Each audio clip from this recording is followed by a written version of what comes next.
श्री सच्चिदानंद सद्गुरु साईनाथ महाराज की जय।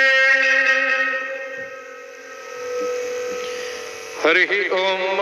श्रेष्ठ ते लक्ष्मेश्च पत्न्या बहुरात्रे पार्श्वे नक्षत्राणि रूपमश्विनौ व्यात्तम् इष्णन्निघानामुम् इघान सर्वलोकम् इघान विद्युद्दामस्समप्रभा मृगपदे स्कन्दस्थितां भेषणा कन्याभिकरबालखेटविलसा धस्ताभिरासेविता हस्तैश्चक्रगदाशिखेटविशिखा चापं गुणं तर्जनी विभराणाम् अनलात्मिकां शशिधरां दुर्गां त्रिनेत्रां भजे।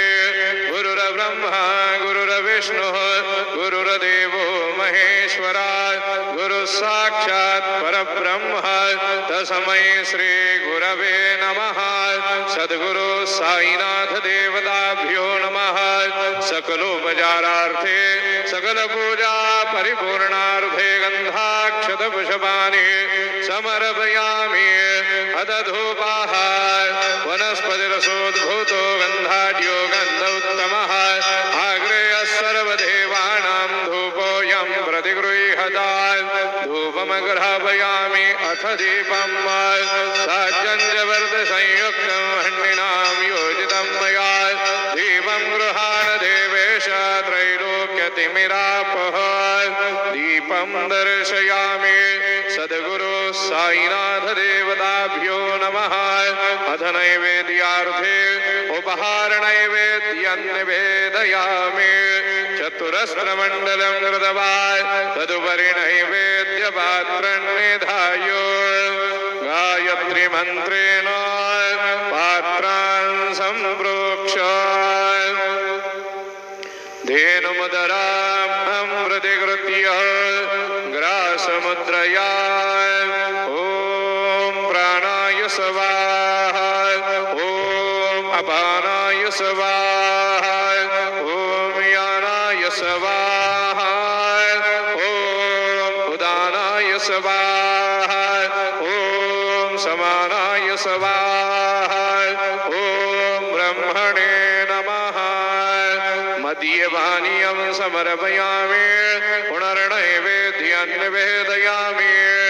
ॐ प्राणाय स्वाहा ॐ अपानाय स्वाहा ॐ यानाय स्वाहा ॐ उदानाय स्वाहा ॐ समानाय स्वाहा ॐ ब्रह्मणे नमः। नैवेद्यं निवेदयामि। हस्तप्रक्षालनं समर्पयामि।